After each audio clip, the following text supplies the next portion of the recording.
Hello, I'm Leigh Bailey, counselor at Gulf Coast State College, and today we are going to give you some information on some study skills. And I'm Becca, Sofarelli, academic coach, and I work in the counseling center with Leigh. I think that we all know we need to study in order to be successful in our courses, but the hard part is knowing how to study, what to study, and how long to study. So in this video, we're going to give you some study tips to help you make the most of your studying time. So let's go ahead and get started with those tips. Absolutely. The first one is to always check Canvas. And going along with that, always check your email as well, because you never know what kind of study guides, PowerPoint presentations, or other study tools your professor might put on Canvas or send out to your email. Looking at your amount of time to study, the minimum study time should be about 2 to 3 hours per week for each hour you have of class. So if you have a 3 credit hour course, that means you should really be studying for 6 hours a week in that course. That doesn't mean you have to sit there and study for 6 hours at one time. You can definitely break that up, but that's the average amount of time you should be studying for your courses. And that may sound like a lot, but it's a good way to go. Good average. You also want to make sure that you're setting goals for your study time. So determine what needs to be accomplished before you actually sit down to study, so that you have it kind of mapped out and you're not wasting some of your study time just figuring out what you need to study. And when you're actually in your study area, make sure that it's a clean space. You have everything you need right there. You got your pencils, your pens. It's a quiet area with no distractions, and it's just a cleared off desk so that you're really focused on what you need to be doing. And going on with those distractions, you want to avoid all interruptions. So that means turn off your cell phone, exit out of Facebook, whatever else you might have going on. I know there's a lot of distractions now, so just try to get rid of all of that stuff. Absolutely.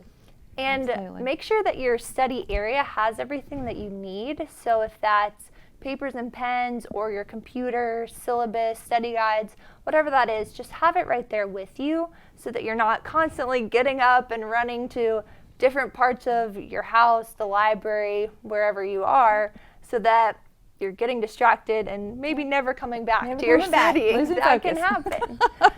It's also a good idea to do the hardest tasks first, so that you kind of get that out of the way, and gives you also time to ask questions if you need it, and feel like you've accomplished something. And like we said earlier, study in small amounts at a time and really break that up. So if that's 30 minutes maybe, if that's your amount of time that you like to study, that's great. Then take a 5-minute break, go on a walk, do something fun, and then you can come back to studying. You also want to avoid studying late at night. I know that we've all done it, we've all pulled those all-nighters, but your brain really does absorb information better if it's not super late at night. Right. And again, going back to that study area, it's really important to make sure that you are in an area that is comfortable but not too comfortable. So that probably means not studying in your bed. You could easily fall asleep or just not really be paying too much attention if you're too comfortable. Those comfortable pillows kind of get in the way at that point, don't they? It does. Yeah. And when you're looking at information, try to study backwards and forwards. So if you are learning different vocab words, that might be look at the word and then try to remember the definition, and then the next time you study, look at the definition and try to learn the word, just so that you really know you're understanding the information and will be able to get it whatever way your professor asks it on the exam. Absolutely, and those are great things. So also, if you're not an individual type of study person and you want to join a study group, that's fantastic. There are a lot of courses that work real well with that, and then you can not only do it just for that exam, but through the whole time that you're in that class. Quizzing yourself is very important. After each study section, quiz yourself on the information that you just learned, and you can break that down. If you don't remember it the next time you go to it, then go back and read over it and get it from your short-term memory to your long-term memory. Tutoring services. We have fantastic tutoring services on this campus. One is the math lab for our math classes. It is located on the second floor of the Student Union West, and the reading and writing lab, which I send a lot of students to as well, is located in the Rosenwald Classroom building. Both of these are excellent resources. Even if you're not in an English class and your course requires you to have a major research paper and you need some help with that, they'll be glad to help you with that. There are videos online, particularly with the math. They are awesome. I'm just going to say that. And I've even looked at them and tried to remember some of the math, and it did help a little bit. So you can use that, and they're great to look at because you can stop it, go forwards and backwards, and do all of that. One of the things that we forget when we start to schedule our classes is that if you're a full-time student, this is a full-time job, and if you're a part-time student, this is a part-time job, and it may be adding on to what you're already doing. So it's real important that you remember this is your work day, however you set it up. If you're a full-time student, you maybe need to have that 40-hour work week, and so we'd be glad to help you in doing that if you need some help. And when you're studying, the best way to learn something is a real testing environment. Make up your own tests, make up your own questions, break it down to a little bit at a time as we've been talking about. Use old tests, use the questions in the back of the book. Put yourself in a timed situation, don't use your books, don't use anything, and see if you can remember the information.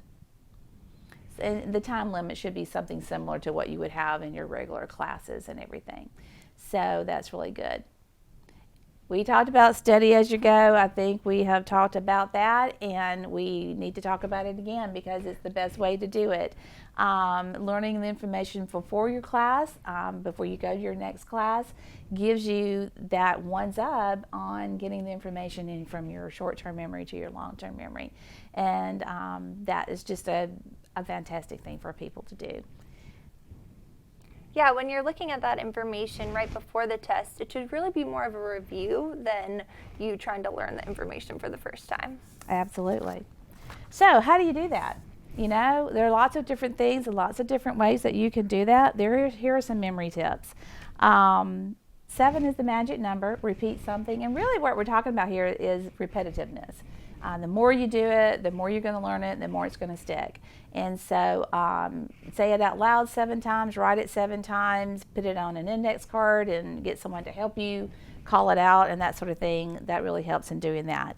Look for the key ideas, highlight key phrases and bold words.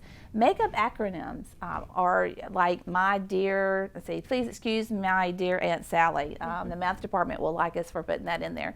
Parentheses first, then exponents, then multiplication, division, addition, and subtraction. So those things help. You can even make up a song and think of a tune, and that really helps a lot too. I do that a lot. Mapping is really good for doing that. It's very visual, particularly for very visual people. Make up a mental map or a physical map, a chart to put your information on. Most of the tips we've talked about so far have been kind of general things that will help you when you're studying for any test, but there are a couple of different ways to study depending on what type of test you're studying for. So if you're studying for a fill-in-the-blank test, you really want to use index cards and put maybe questions on the back and answers on the other side and test yourself again going both ways so that you really know that information. If you're studying for an essay test, you want to try to stress concepts and practice writing an essay from an outline. So that doesn't mean you have to have every single word you're going to say, but try to take a subject from your notes or the PowerPoint presentations and write an essay on everything you know about that subject. And again, make sure you're making an outline for that essay so that when you get to the actual test, you'll know what you need to do. And if you're looking at problems or math-related tests, you want to try to memorize formulas and rules and then practice different problems. Again, using note cards can be helpful, and even using charts or other just things that will help you remember those formulas are really, really good, and then practice those questions. Absolutely. And if you need some more tips other than that, just get a hold of us and we'll be glad to help you with that. Because not everything works for everybody, and we all know that. So before you ever get close to a test time, there are several things that are helpful to practice throughout the semester to help when it comes time to study for that test. Prepare for class. That's just one of the biggest things I think you can do, because you will get more out of your class time than you would if you just go in and kind of go, ooh, wow, okay, heard it for the first time. But if you read over your chapter before class, skim the chapter to give you the big picture of what's going to be talked about, it will help in your learning and help you be able to listen in class. Break that chapter up into smaller parts. Doesn't mean you have to sit and read a whole chapter, but at least look at it and kind of break it up into parts. And as you're reading, look at your PowerPoint presentations if you have those for your class, any study guides, any questions in the back of the book or anything like that. It really does help when you're reading to find an answer and you're reading for a purpose, because that does give you that active reader mode, and that really helps when you're doing that. Make notes from the book or whatever it is that you're using. It may not be a book, it may be an online book, it may be just information your instructor has given you. So do that. Print and read over those PowerPoint presentations, study guides, or anything that you have from Canvas. Put it in that notebook that we talked about. That's really important to do, and that helps as well. And most importantly, here's the clinker, come with a positive attitude. Come with the attitude of learning. Come with the attitude, I'm going to get something out of this. Not, oh my gosh, I'm at class and I have to be at class. Or you're at home, you're doing Zoom right now, or you're doing an online class. So come with that open mind, listen to the instructor, and get as much as you can from it, and you may actually learn something. Review those notes from your last lecture before you go. Make sure you know those. We talked about that, and I think that will help immensely as well. So during that class, you're coming with a positive attitude, and you're listening, and you're sitting at the front of the class, and you're trying to avoid distractions. So remember, turn that cell phone off. Take notes with a pen. I know some of you like to type, and that's okay. Just be aware that you want to make sure you get all the information and not you're concentrating on typing itself. If you're writing your notes out, use wide lined paper. It's a little bit better than the college rule, gives you more room, and use the 3-ring binder. You keep everything together. So when you're sitting down and we said get everything together, you already have everything together because it's in that 3-ring binder, pens and pencils and whatever you need for that course. Label those notes. Put down the dates and everything. If you need to, even if you're using your laptop, if you need to go back and look at information to go back and ask questions, you can say, hey, Professor Jones, on such and such date, we talked about this, I have some questions about that.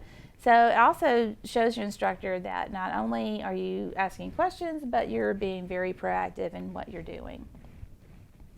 And so after class, as soon as you can, and that's up to each individual person, read over those notes, fill in the blanks, look at your shorthand, go back to the book and kind of look and compare what's in there. You may want to compare it with a classmate to make sure that you've gotten everything, and use it as a learning tool. One of the most important things you can do is make sure you have good notes and you've got information, because you know what the instructor says in class is pretty important, and you may see it again on a test someday.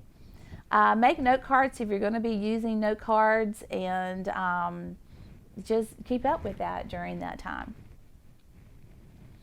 So studying for a big test or exam always feels like a daunting task.